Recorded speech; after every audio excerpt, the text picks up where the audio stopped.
North Korea has confirmed it test-fired a new submarine-launched ballistic missile, a day after South Korea reported the launch of what it said appeared to be an SLBM from North Korea's east coast. The device had lots of advanced control guidance technologies, North Korea's state news agency Korean Central News Agency said, adding that it was fired from the same vessel that the North used in its first SLBM test 5 years ago. A roadside bomb attack left at least 13 Syrian military personnel dead as their bus crossed a bridge in central Damascus during early morning rush hour on Wednesday. State television report explosive devices went off as the bus was on the bridge, it said, adding a third device was defused by an army engineering unit in what officials said was a terrorist blast. A grenade was thrown at a Taliban vehicle in the Afghan capital on Wednesday morning, wounding 2 fighters and 4 nearby school children, government officials said. Another official said, "Our initial information shows 4 school students wounded." Russia recognized Taliban efforts to try and stabilize the situation in Afghanistan but expressed concern that terrorist groups threaten the stability of the entire region. Russia hosts the Taliban for talks in Moscow on Wednesday. The talks, which draw officials from 10 countries including China and Pakistan, are one of the Taliban's most significant international meetings since seizing power in mid-August.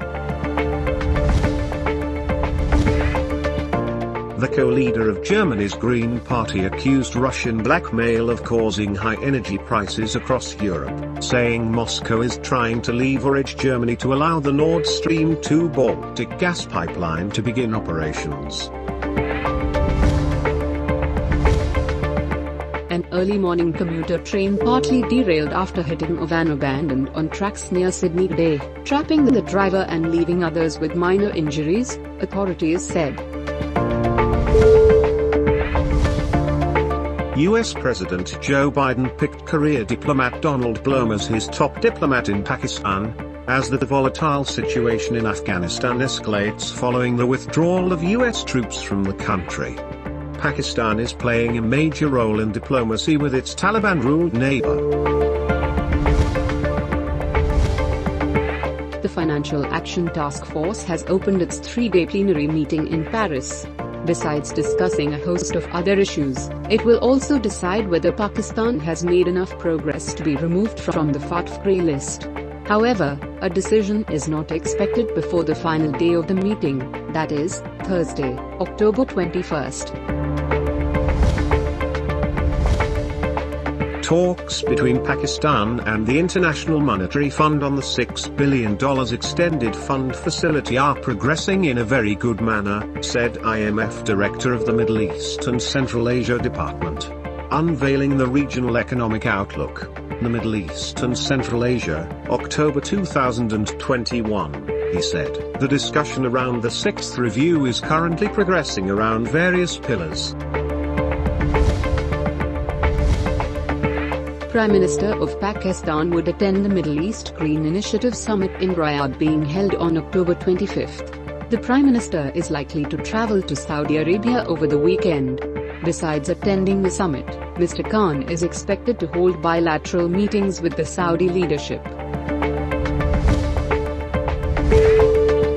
The Pakistan Democratic Movement today kicked off its countrywide anti-government protests from Rawalpindi as the masses suffer due to rising inflation and hike in prices of essential commodities. The Interior Minister said the government would not allow the opposition to take law into its hand, as he mentioned that Prime Minister IMRAN Khan was personally dealing with the issue of inflation. Pakistan has lost 12 lives to the coronavirus in the last 24 hours. According to NCOC, 554 people tested positive to the deadly virus. The positivity rate currently stands at 1.31%. Shares at the Pakistan Stock Exchange soared, buoyed by talks with the International Monetary Fund moving forward. The benchmark Karachi Stock Exchange 100 index was up by 802.72 points, or 1.8%, by 1:20 p.m. Head of Foreign Institutional Sales at Next Capital Limited, said the bullish trend was owed to better than expected current account deficit figures as well as the positive news flow from the IMF. Mount Aso, a volcano on Japan's main southern island of Kyushu, erupted on Wednesday, Japan's meteorological agency said, spewing volcanic ash 3,500 meters into the sky. The agency issued a Level 3 volcanic activity alert, urging those nearby not to approach the area. A Level 3 alert is the third highest on the 5-tiered scale.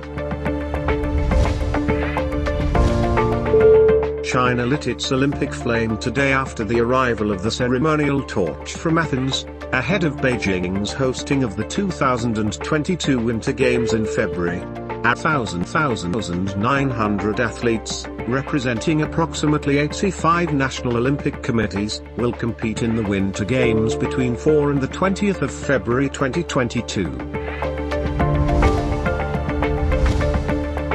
All players who want a visa to compete in the Australian Open will need to be fully vaccinated for COVID-19, the country's immigration minister said, putting Novak Djokovic's title defense and Grand Slam record bid in doubt.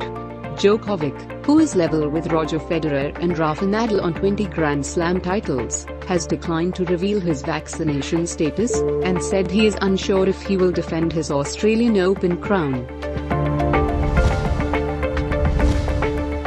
Social media giant Facebook is planning to rebrand itself with a new name next week, The Verge reported on Tuesday, citing a source with direct knowledge of the matter. Chief Executive Officer Mark plans to talk about the name change at the company's annual Connect conference on October 28th, but it could be unveiled sooner, The Verge reported. In response, Facebook said it does not comment on rumor or speculation.